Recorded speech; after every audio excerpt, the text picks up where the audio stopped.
왜 지금 팬데믹이 다 끝난 것도 아니고 또 직장과 사업과 가정의 여러 가지 일 때문에 분주하고 바쁘시는데도 왜 하나님은 우리에게 또 우리 믿음의 공동체가 매 주일마다 나와서 현장에서 나와서 예배를 드리나? 탈문 교육에서는 아이가 만약에 이제 집에 학교를 돌아왔으면은 오늘 선생님이 너 뭐 배웠냐? 라고 뭘 배웠냐고 질문하기보다는 유대 서적인 탈굼에서는 오늘 너는 학교에서 무슨 질문을 했냐라는 것을 하는 것입니다. 오히려 학교에서 당연히 뭐 인터넷이라든지 선생님을 통해서 그룹을 통해서 배운 것도 굉장히 중요합니다. 근데 어떤 의미에서는 기독교에서는 우리 신앙원의 관점에서 보면은 질문한 것도 더더욱 더 중요하다고 생각이 됩니다. 그런 의미에서 우리가 특별히 모태신앙이라든지 또 어릴 때부터 한국에서 주일학교 때부터 예배를 잘 드리신 분들은 어른이 되어서 당연히 주일은 교회 가서 예배 드리는 거지, 잠시 우리가 작년에 팬데믹 때문에 집에서 혹은 온라인에 예배 드렸지만 지금 안전하다고 생각이 될 때는 우리가 현장에서 예배 드리는 것이 당연하다고 우리가 생각되는데, 오늘 아침에 저 자신한테도 이 질문을 물어보면서 왜 주일날 예배를 드리나? 목사이기 때문에 목사가 교회 안 나오면 어떻게 되겠습니까? 그런데 그걸 떠나서 하나님과의 약속이라는 것입니다. 예배는 특별히 주일 예배는 주일이 다른 날도 귀합니다. 월, 화, 수, 목 다 귀하지만 특별히 우리가 주일날을 구별해서 더 거룩하고 하나님께 예배를 드리는 날이기 때문에 이것은 단지 내가 컨디션이 좋아서 교회 예배 나오고 또 직장과 출자가 있어서 제가 못 나오고 그런 차원이 아니라 하나님과의 약속인 것입니다. 하나님과의 만남인 것입니다. 만약에 미국 대통령이 오늘 만나자 그러면은 아마 일주일 전부터, 아니 한 달 전부터 굉장히 마음의 준비를 하실 것입니다. 왜냐? 미국 대통령이 보통 분이 아니기 때문에. 미국 대통령이 우리 차타누가에 와서 우리 이 지역에 간다면 우리가 아마 일주일 내내 아무리 분주하고 아무리 바쁜 일이라도 다 캔슬하고 거기에 집중해서 우리가 만날 의지가 있을 것입니다. 그런데 하물며 우주 만물로 말씀으로 창조하신 하나님께서 이 예배를 통해서 우리 가운데 임재하시고 만나시는데, 우리가 때로는 바쁜 일도 있을 수도 있습니다. 1년에 한두 번. 그러나 regularly 주일마당은 우리가 예배가 바로 하나님과의 약속, 하나님과의 만남이라는 것을 여러분 기억하시고, 또 두 번째로는 하나님과의 약속, 만남이 동시에 우리는 교회, 몸된 교회, 또 우리 성도들, 믿음의 공동체, 믿음의 성도들의 신앙에서는 희로가 없습니다. 신앙에서는 영웅이 없습니다. 나 혼자 신앙생활 하면 되지, 나 혼자 집에서 찬양하면 되지, 나 혼자 성경 읽고 말씀 지키면 되지 라고 생각할 수도 있지만, 그런 분들은 백에 하나 천에 하나밖에 되지 않다는 것을 여러분 다 아실 것입니다. 저도 마찬가지예요. 혼자 있으면 신앙생활이 그렇게 쉽지가 않습니다. 말씀 읽고 말씀 연구하고 기도하고 경건에 사는 것이 그렇게 쉽지가 않다는 것을 아마 여러분도 다 경험하실 것입니다. 그런 의미에서는 우리는 교회입니다. 우리는 믿음의 공동체인 것입니다. 서로가 필요합니다. 서로가 넘어지면 잡아주고 당겨주고 밀어주고 함께 해서 우리가 믿음의 공동체, 성도의 공동체를 세워나가는 이유 때문에 또한 우리는 바쁘고 분주하고 때로는 귀찮고 힘들지만 어렵게나마 이 교회 공동체에 와서 또 예배도 드리시고 식사의 교제도 나누시고 봉사도 하고 섬기는 그런 주일 예배, 매일 주일 예배가 될 수 있기를 바랍니다. 오늘은 특별히 성령 강림 주일로 함께 예를 드립니다. 기독교의 역사에 보면은 대강절, 주로 우리 11월 달에 추수감사절 지나고 그 다음부터 4주 동안은 대강절이라고 이렇게 지킵니다. 그리고 성탄을 맞이합니다. 그래서 대강절, 성탄절이 중요하고, 또 이번 2월 달에는 우리가 지키지 못했지만 재의 수요일이라고 합니다. Ash Wednesday라고 해서 사순절, 부활 전 40일 전, 주일까지 포함하면 46일 전에 사순절이라 하고, 또 부활 전 한 주간을 고난주간, 또 우리 지난 금요일 날 성금요일 예배를 드리고 또 부활 주일을 드렸습니다. 그래서 기독교에서는 대강절, 성탄절이 첫째 중요하고, 두 번째로는 사순절, 부활 주일. 주로 교회들의 두 큰 절기를 지킵니다. 그런데 그만큼 중요한 것이 오늘 성령 강림 주일인데, 성령 강림 주일은 부활 주일 지나서 50일째 되는 날, 그러니까 한 7주 후에 오늘 주일을 맞이해서 성령 강림 주일이라고 말합니다. 그래서 여기 십자가 보면은 이제 십자가에 빨간 천을 했는데, 성령 그러면 어떤 의미가 있죠? 불, 강하다, 능력, 이런 거 해서 빨간 베일을 이렇게 둘렀습니다. 3대 절기가 성탄절, 부활절, 또 성령 강림절. 또 성령 강림절은 사도행전에서 시작한 교회의 탄생입니다. 하나의 어떤 절기 지키는 것도 끝나는 것이 아니라, 우리가 지금 2000년 후에 몸된 교회, 제단위 교회가 있습니다. 교회가 어떤 의미에서는 구원의 방주의 역할을 하는, 굉장히 우리 그리스도인들로서, 신앙인으로서는 의미 있는 이 공동체, 신앙의 교회인 것입니다. 구약에서는 노아의 방주를 통해서 하나님께서 구원을 이루었습니다. 누구든지 노아 방주 안에 들어가는 사람은 구원을 받고, 더 나아가서 생명을 유지할 수 있습니다. 방주 밖에 있는 사람은 다 하나님의 심판으로 죽음을 당한 것을 우리가 창세기 말씀으로 잘 알고 있습니다. 오늘날 2000년 이후에 오늘날은 하나님께서 어떻게 구원하시느냐, 바로 하나님의 아들 예수 그리스도를 믿는 자에게 구원을 베풀어 주시지만, 특별히 교회를 통해서 하나님의 말씀이 선포되고 구원의 역사가, 또 성령의 그리스도의 사랑이 전파되는 바로 이 교회. 특별히 우리 사랑하는 성도님, 교회를 우습게 생각하지 마세요. 교회는 내가 시간이 있으면 오고, 시간이 없으면 안 오고, 시간이 허락하면 봉사하고, 시간이 없으면 미루고, 그런 것이 아닌 줄 믿습니다. 교회의 거룩성을 우리가 회복할 수 있기를 바랍니다. 거룩성을 회복할 수 있는 저와 여러분, 정말 하나님의 임재, 하나님의 영광, 구원의 역사가 있는 그런 교회, 그런 의미에서는 적어도 토요일 저녁부터는 생각과 마음에서 준비하시면서 주일 아침에 교회에 임재하는 저와 여러분 다 될 수 있기를 바랍니다. 토요일 밤늦게까지 너무 분주하시고 너무 육체적으로 많이 그렇게 하지 마시고, 온전히 토요일 오후부터 주일을 온전히 지킬 수 있고 거룩하게 지킬 수 있는 그 예배에 임할 수 있도록 여러분 함께 힘써서 교회를, 또 예배를 세워나갈 수 있는 저와 여러분 다 될 수 있기를 바랍니다. 신약 사도행전에서 시작한 성령 강림, 또 교회의 폭발적인 역사는 사도행전에서 끝난 것이 아니라 오늘을 살아가는 2021년 5월 23일 이 주일에도 성령께서 강하게 역사하시는 줄 믿습니다. 사도 베드로가 설교했더니 3,000명 이상이 회심하고 세례를 받았다는 것을 우리가 사도행전 2장의 말씀을 통해서 잘 알고 있습니다. 초대교회에서 시작한 성령 강림으로 부흥의 역사가 끝이 아니라 오늘 또 우리 가운데 역사하는 줄 믿는 것입니다. 성령 받기 전에는 십자가와 부활의 의미를 잘 몰랐습니다.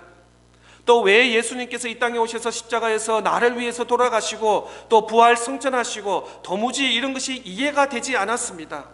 제자들의 믿음의 수준으로도 도무지 풀지 못했던 문제가 바로 십자가와 예수 그리스도의 부활 승천하심이 언제 이 풀렸냐면은 바로 성령께서 강림하실 때 그들은 이제서야 다 깨닫게 된 것을 말씀을 통해서 우리가 알 수 있습니다.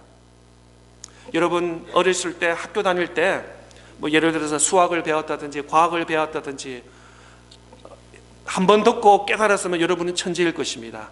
그런데 보통 사람들은 똑같은 그 학습을 한 번, 두 번, 세 번, 여러 번 하고 나서 좀 시간이 지나서 선생님 그 말씀이었구나. 그 문제가 한 번에 해석하면은 여러분은 보통 분이 아니시지만 보통 그 강의 선생님이 여러 번 똑같은 주제를 가지고 똑같은 문제를 여러 번 풀면서 그렇게 깨닫게 되는 것입니다. 마찬가지 우리 믿음과 신앙에서도 그렇습니다. 주일학교 때부터 선생님께서 외우라든지 성경 공부를 하라든지 이렇게 여러 가지 그 어깨 넘어서 이렇게 절기를 하면서 우리가 잘 모를 때가 있었습니다. 그러나 시간이 지나면서 우리 주일학교 선생님이 그 말씀이었구나.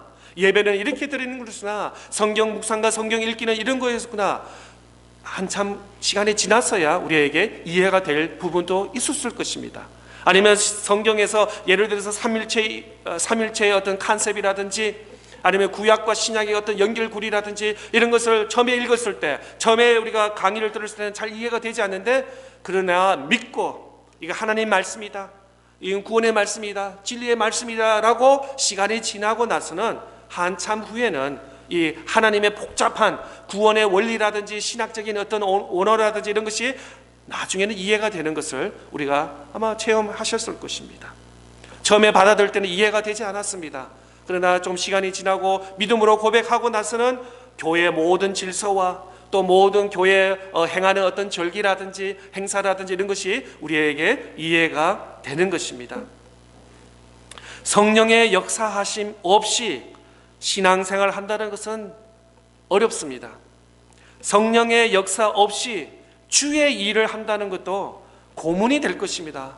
왜 장로님 왜 나만 그래? 왜 나한테만 이렇게 부담을 주지? 왜냐하면 성령을 경험하지 않으면은 교회 이 봉사와 이것도 일이 될 수 있다는 것입니다. 무거운 짐이 될 수 있다는 것입니다. 그래서 이리저리 좀 피하고 싶은 것이 우리 사람들의 마음일 것입니다. 또 성령의 역사 없이 목회한다는 것은 그거는 저주의 말씀일 것입니다. 그렇습니다. 성령이 없이 어떻게 매일 주일마다 강단에서 여러분 앞에 운변을 할 수 있게 강의를 할 수 있겠습니까? 설교에 하나님의 진리의 말씀을 선포할 수 있겠습니까? 목회자뿐만 아니라 모든 우리 믿음의 성도들, 성령 없이는 우리가 단 한순간도 살 수가 없는 것을 고백하는 저와 여러분 다 될 수 있기를 바랍니다. 성령의 역사 없이는 아무것도 이루어지지 않는다는 것입니다. 성경도, 우리가 가지고 있는 성경의 말씀도 성령의 감동으로 기록되었다고 디모데후서는 3장에서는 말씀하고 있습니다. 성경에 계시된 구원의 진리를 깨닫는 것도 성령의 역사로 되는 것입니다. 우리가 그냥 학습적으로 읽는다 해가지고 성경의 말씀이 이해가 되겠습니까? 삼일째 성령 하나님께서 우리에게 이해를 주셔야지, 깨달음을 주셔야지 우리가 이 말씀의 진리가 우리가 성령의 눈으로 하나님의 말씀을 보게 되고 읽게 되는 줄 믿는 것입니다. 능력과 기적도 성령의 역사로 열매 맺는 신앙생활, 능력 있는 신앙생활도 성령의 역사로 가능하게 되는 것입니다. 오늘 특별히 장로교, 개신교에서는 성령을 그렇게 강조하지 않습니다. 우리가 예수님, 하나님의 사랑, 예수 그리스도의 십자가는 이야기를 많이 하는데 성령이 어떤 분이다, 삼일째 하나님이시라든지 성령을 충만하게 받아라든지 성령을 경험하라든지 성령의 이끌으심을 받아야 된다, 이런 성령에 대해서는 주로 장로교에서 개신교에서는 잘 말씀을 안 하는 것이 우리의 어떤 장로교의 허점이라고 하면은 또 연약한 부분이라고는 말할 수 있겠습니다. 그러나 반드시 분명히 사도행전뿐만 아니라 성경에서는 구약과 신약의 성령 하나님에 대해서 말씀을 하시고 있습니다. 창세기 1장부터 하나님이라는 그 단어는 복수형으로 기록되었습니다. 그래서 하나님, 예수님, 성령께서 함께 말씀하셔서 우주 만물을 창조하시는 것을 볼 수 있는 것입니다.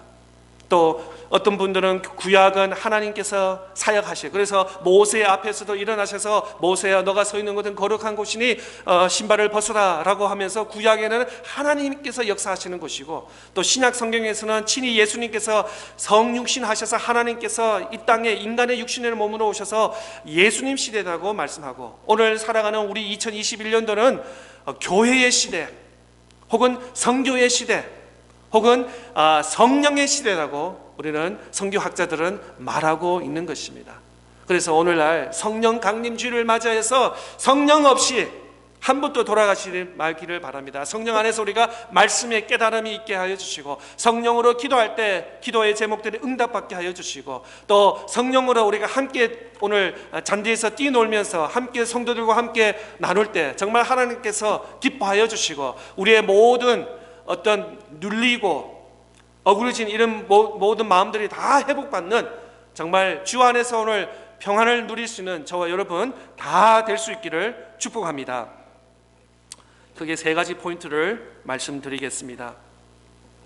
첫째, 오순절 성령의 역사는 주님의 약속입니다. 오늘 사도행전 1장 뒤에 좀 놀려주시면 1장 4절 5절 말씀 제가 읽어드리겠습니다. 사도와 함께 모이사 그들에게 분부하여 이르시되 예루살렘을 떠나지 말고 내게서 들은 바 아버지께서 약속하신 것을 기다리라. 요한은 물로 세례를 베풀었으나 너희는 몇 날이 못되어 성령으로 세례를 받으리라 하셨느니라. 우리 주님은 신실하신 분이십니다. 사람은 저부터 한 입 가지고 두 말을 하더라고요. 그런데 하나님은 하나님 입에서 말씀을 선포하신 그 말씀은 반드시 지키시는 그런 신실한 하나님이십니다. 그래서 사람을 의지하면 실망이 돼요.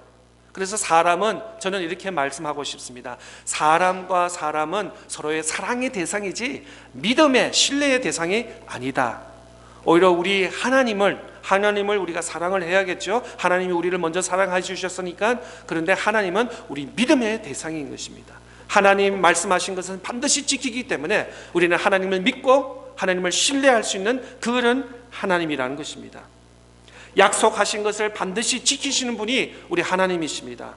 약속하신 대로 10일 안에 성령에 강림하셔서 기도하시던 120명이 성령으로 충만함을 받은 것을 사도행전 2장에는 기록하고 있습니다.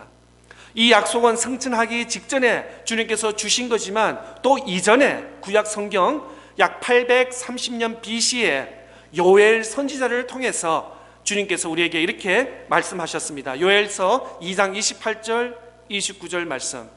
그 후에 내가 내 영을 만민에게 부어주리니 너희 자녀들이 장래일을 말할 것이며 너희 늙은이는 꿈을 꾸며 너희 젊은이는 이상을 볼 것이며 그때에 내가 또 내 영을 남종과 여종에게 부어 주실 것이라.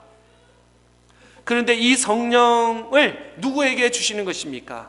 또 2장 39절의 말씀에 보면은 이 약속은 너희와 너희 자녀와 모든 먼데 사람 곧 주 우리 하나님이 얼마든지 부르시는 자에게 하신 것이라 하고, 그렇습니다. 초대교회 마가 요한의 다락방에 모였던 120명 뿐만 아니라 어떤 숫자의 제한이 아니라 특별한 사람에게만 하나님께서 성령께서 강림하여 주시고 은혜를 주신 것이 아니라 먼데 사람, 하나님께서 얼마든지 부르시는 모든 사람에게 이 약속을 주셨다고 하십니다.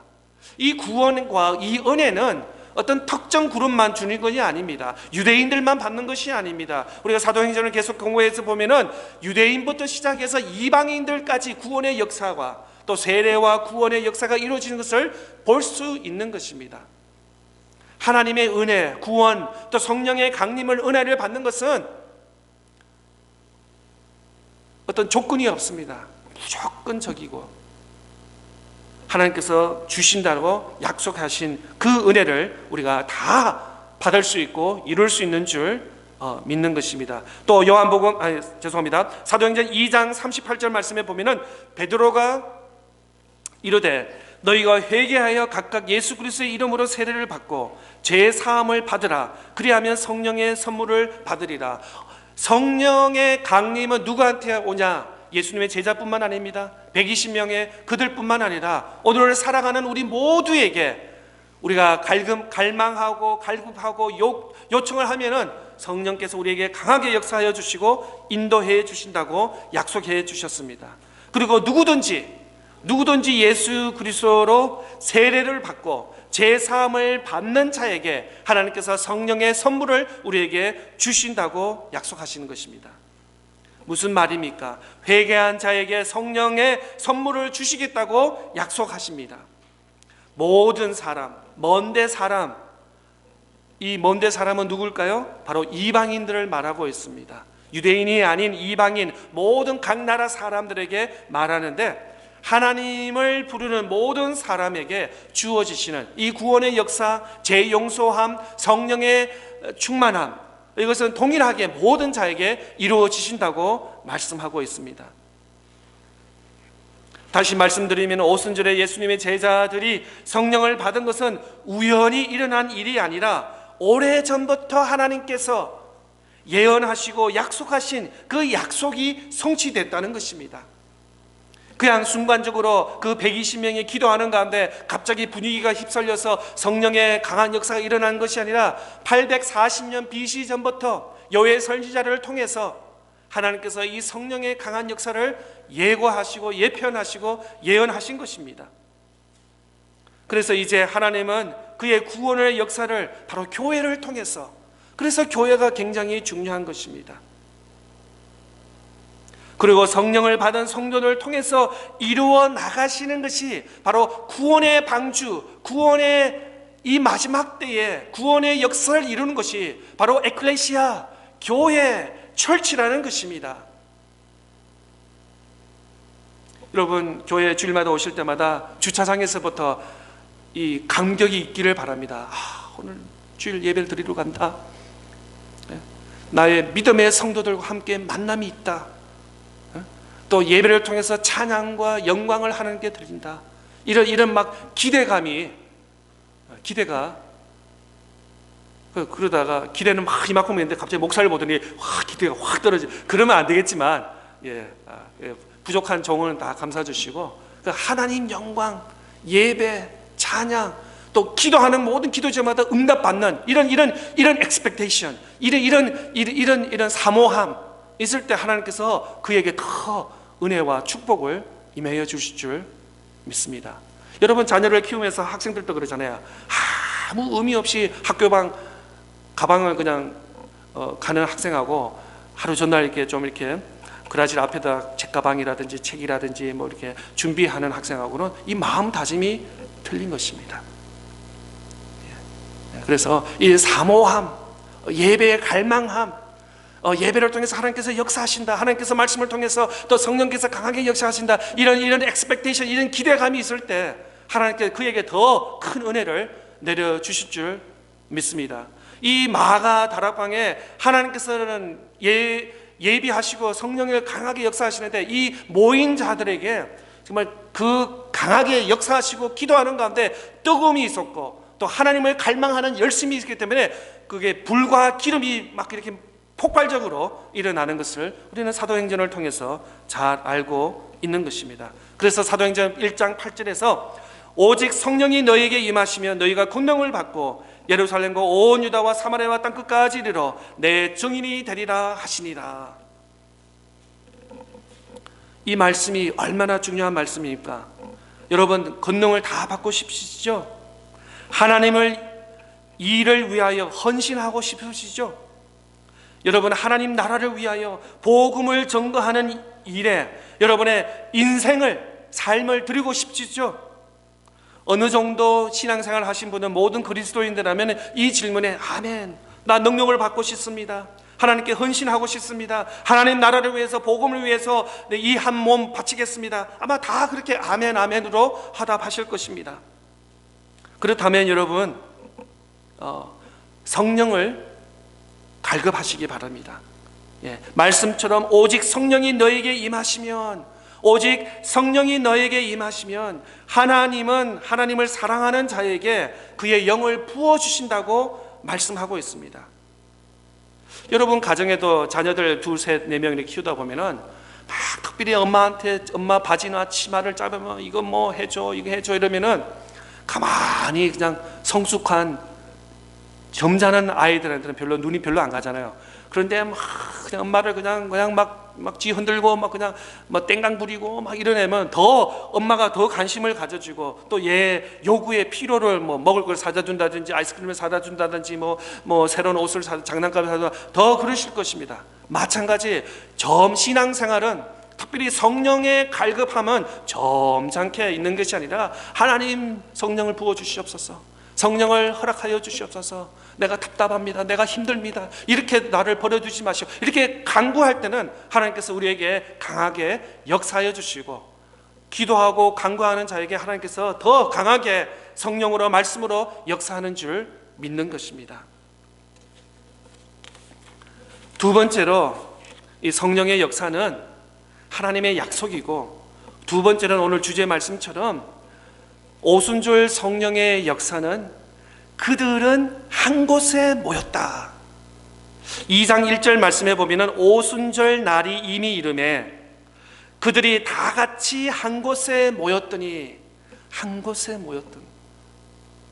정통적으로 초대교회부터 교회, 예배, 믿음, 신앙생활은 이렇게 모여서 했습니다. 작년에 얼마나 힘들었어요. 모이지 못했잖아요.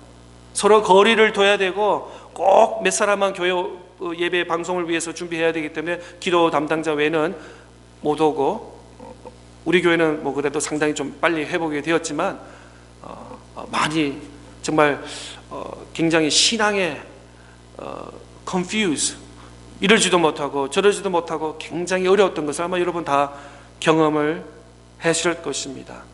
근데 사도행전 2장 1절의 말씀에 보면은 오순절 날에 이 마가 다락방에 모인 사람들이 다 각 직장에서, 가정에서 그러지 않고 이 한 곳에 그들이 모였다는 것입니다.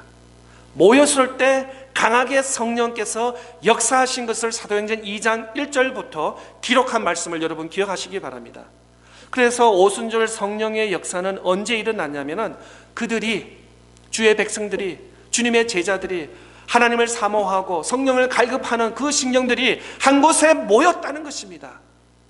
그래서 우리 성도들의, 우리 공동체의 모임이 굉장히 중요한 것입니다.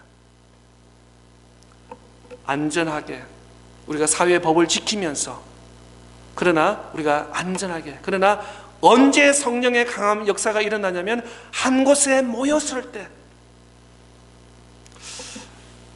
저도 저희 이 교회에 오시면서 제 큰애들이, 딸이 셋이 있잖아요. 큰애들이 따로 이렇게 있으니까, 그래서 제 나름대로 가족이 뭔가라고 이렇게 한번 redefine 해봤어요. 가족이 뭔가라고 했을 때 최소 1년에 한 두세 번은 같이 테이블에 앉아서 얼굴과 얼굴을 맛보면서 밥을 먹어야지 가족이 아닌가. 그냥 전화만 하고 잘 있어, 별일 없어 뭐 하는 게 아니라, 그래서 각 가정들마다 그 definition이 좀 다르겠지만 제가 지난 1년 동안 경험하면서 가족은 최소한 1년에 몇 번 같이 앉아서 테이블에 앉아서 식사를 해야지 가족이 아닌가 라고 이렇게 나름대로 제 자신의 그렇게 정의를 세웠습니다. 그렇습니다. 신앙, 특별히 성령께서 역사하실 때 언제 역사하시냐면은 그들이 함께 모였을 때 성령의 강한 역사가 일어났다는 것을 우리는 말씀을 통해서 볼 수 있습니다. 또 사도행전 1장 14절의 말씀에 보면은 여자들과 예수의 어머니 마리아와 예수의 아우들과 더불어 마음을 같이하여 오로지 기도에 힘썼더라. 그 모인 사람들, 여자들과 예수의 어머니 마리아와 예수의 아우 동생들과 마음을 같이하여 오로지 기도에 힘썼다는 것이에요. 예수님께서 승천하시면서 너희들은 예루살렘에 떠나지 말고 순단이 몇 날이 지나지 해서 내가 성령을 너에게 부어주시리라. 그 예수님의 약속을 붙였다는 거예요. 우리가 이 땅에 살면서 무엇을 지켜야 됩니까? 바로 하나님의 약속의 말씀. 성경 말씀이 뭡니까? 하나님의 말씀이에요. 하나님의 약속의 말씀. 약속의 말씀을 붙잡고 그들의 주님을 사모하는 마음으로 성령께서 강하게 역사하신다는 그 사모함을 가지고 그들이 마음을 같이하고 생각을 같이하고 뜻을 같이하고 기도했더니 성령께서 강하게 역사한 성령 강림을 체험하게 되었다는 것입니다.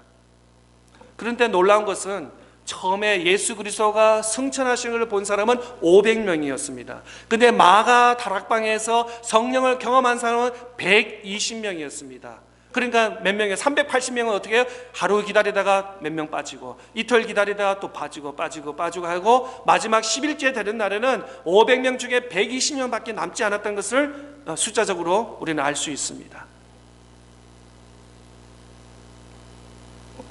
주님의 말씀에 관심이 있었던 사람은 남아서 성령을 기다렸습니다. 그런데 직장 가는 사람, 사업장 가야 되는, 집에 할 일이 있는 사람, 뭐 하는 사람, 이런 사람 일 하나 둘씩 다 빠졌습니다. 그러나 이 120명은 성령 받기 전에는 나는 움직이지 않는다. 아마 그런 단호한 결정이 있었던 것 같습니다. 그래서 그들에게 하나님께서 성령의 역사를 맛보게 되는 것입니다. 마지막으로 오순절 성령의 역사는 첫째 하나님의 약속, 둘째 그들이 한 곳에 모였다는 것입니다. 마지막으로 오순절 성령의 역사는 그들에게 성령이 임하였다는 것입니다. 그들에게 성령이 내려왔다는 것입니다. 그들의 성령의 충만함과 체험을 강했다는 것입니다. 2절, 오늘 본문 2절, 3절, 4절 말씀 보겠습니다. 호연히 하늘로부터 급하고 강한 바람 같은 소리가 있어 그들이 앉은 온 집에 가득하여 마치 불의 혀같이 갈라지는 것들이 그들에게 보여 각 사람 위에 하나씩 임하여 있더니 그들이 다 성령의 충만함을 받고 성령이 말하게 하심을 따라 다른 언어들로 말하기를 시작하니라. 먼저 급하고 강한 바람 같은 소리가 들렸다고 했습니다. 그리고 그들은 듣지 못했던 소리를 들었습니다. 아마 잠자는 사람, 졸림이 있는 사람에도 다 깨울 수 있는 아마 큰 소리, 요란한 소리, 이전에 들었지 못한 그런 소리, 많은 소리가 그 가운데 또 하나님께서 들려주시는 소리가 있었습니다. 또 불, 혀 같은 갈라지는 아주 무서운 소리, 아마 큰 소리, 아주 웅장한 소리, 그런 소리가 임했습니다. 바람도 많이 불었을 것입니다. 보지 못했던 것을 보게 되었습니다. 전에는 없었던 현상을 보게 되었습니다. 성령의 말하게 하심을 따라 다른 방언으로, 다른 언어로 말하기를 시작했습니다. 전에는 할 수 없었던 말을 하게 되었고 그들은 전에는 할 수 없었던 방언의 언어를 말하게 되었습니다. 하나님께서 왜 우리에게 성령을 부어주십니까? 성령은 옵션이 아닙니다. 있어도 그만, 없어도 그만 아니라 우리 믿음의 크리스천들에게는 이거는 절대인 것입니다. 지금은 성령 시대에 우리가 살고 있습니다. 교회 시대에 살고 있습니다. 성교회 시대에 살고 있기 때문에 이것은 반드시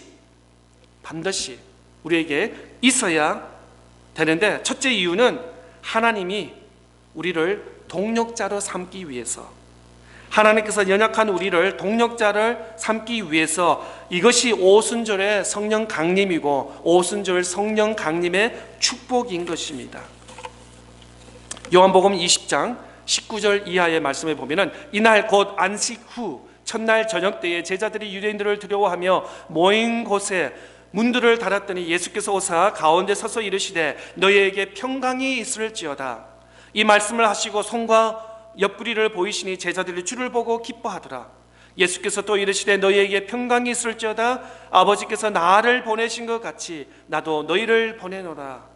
그렇습니다. 아버지께서 나를 보내신 것 같이 나도 너희를 보내노라. 왜 하나님께서 우리 믿은 성도들에게 성령을 주십니까? 성령의 충만함을 또 우리가 받아야 됩니까? 바로 우리가 하나님 아버지께서 아들 예수 그리스도를 보낸 것처럼 예수님께서 우리에게 성령을 통해서 우리가 복음의 증인이 될 수 있도록 하나님과의 파트너하면서 이 미완성된 복음의 사역을 위해서 전하기 위해서 우리는 복음의 증인으로 되기 위해서 또 더 확실한 사실은 우리 사명을 깨닫고 또 사명을 감당하기 위해서는 우리의 능력으로 우리의 힘으로는 할 수 없습니다. 성령의 충만함을 받을 때 우리가 이 일을 감당할 수 있다는 것입니다. 또 두 번째, 왜 우리에게 성령을 허락하여 주시는 것입니까? 바로 우리를 변화시키기 위해서. 신앙생활은 지혜와 지식만 증가하는 것이 아닙니다. 변화받는 것입니다. 180도 변화받는 것입니다. 예를 들어서 믿지 않는 사람이 믿음을 가지게 되는 것입니다.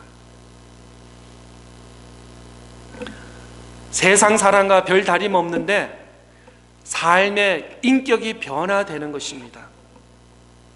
힘이 없고 능력이 없는 사람이 말씀과 성령의 충만함으로 능력을 받는 것입니다. 우리 존재가 변하는 것입니다. 이전에는 세상의 자녀였는데 이제는 하나님의 자녀인 것입니다. 하나님의 백성이 되는 것입니다. 이전에는 내 입술에서 험악한 말이 나왔는데 이제 성령의 사람이 되어서 이제 예수 그리스도의 사랑이 내 입술에서 내 마음에서 나오는 것입니다. 전에 같으면 걸어 다니다가 누가 치면 누가 날 쳤어, 누가 날 건드렸어 이러지 않고 지나가다 부르면 할렐루야 이렇게 변해야 되는 줄 믿습니다. 그 다음에 불의를 받으라도 아주 주님의 사랑을 못 깨달으니까 내가 기도의 대상이구나.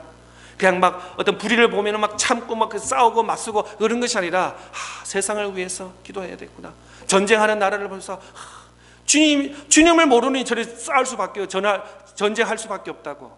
이렇게 세상의 어떤 돈과 명예와 이런 걸 추구하고 막 세상을 위해서 막 명예를 위해서 싸우는 사람, 주님을 알지 못하니까, 주님을 깨닫지 못하니까 세상에 그거라도 잡으려고 이렇게 힘을 쓰는구나. 우리의 기도의 대상이라는 거예요. 믿음이 없는 사람 보고 저 사람 저 지옥불에 들어갈 사람이라고 저주하는 것이 아니라 빨리 믿음을 가져야 될 텐데, 어떻게 하든 복음을 받아야 될 텐데 라는 그런 심정으로 우리가 나가야 된다는 것입니다. 스펄전은 이렇게 말했습니다. 은사 중에 최고의 은사가 웃는 은사다. 근데 이 웃음하고 성령 충만하고 연결이 있을 것 같습니다. 정말 내 안에 하나님 주시는 평화, 하나님 주시는 능력, 성령이 충만한데 어떻게 기쁘지 않을 수 있겠습니까? 정말 내가 하나님의 말씀과 예수 그리스도의 죄 사함을 받고 성령의 능력을 받았으면은 이 기쁨이 미소로 나타나는 것이 당연한 것입니다. 자, 오늘 예배 후에 제가 교회 잔디밭에서 보겠습니다. 어떤 분이 성령 충만을 받으셨나? 막 웃고, 그 다음에 또 남성교에서 남자 5명, 여자 5명 나오세요. 그런데 다 팔짱 끼고 나는 안 나간다. 난 죽어도 안 나간다. 이런 분은 없으기를 바랍니다. 그러면 사회 하는 사람이 얼마나 힘들겠어요. 자, 지금은 어린아이 2명하고 엄마 2명 나오세요. 그러면 바짝바짝 오늘 상품이 크죠? 대한항공 왕복 티켓이 2장 있다 그랬나요? 그건 아닌가요? 제가 너무 앞서가 9년에 냈습니다. 2022년에는 대한항공 왕복이 있으니까 야외에 꼭 참석하시기 바랍니다. 그렇습니다. 그래서 정말 어린아이처럼 오늘 우리 교회 바치지만 정말 성령의 충만함을 받아서 막 너무 기쁘고 정말 하나님의 은혜에 감사하고 성령의 충만함을 느끼는 저와 여러분 다 될 수 있기를 바랍니다. 성령 강림 주의를 통해서 성령의 충만함을 받고 말씀과 은혜가 충만하고 내가 변해서 믿음이 없는 사람이 믿음을 가지게 되고 인격이 변화되고 성령의 능력을 받아 복음의 증인 또 주님의 사명을 잘 감당하는 저와 여러분 우리 차탄호가 한인장로교회 모든 성도들 다 되시기를 축복합니다.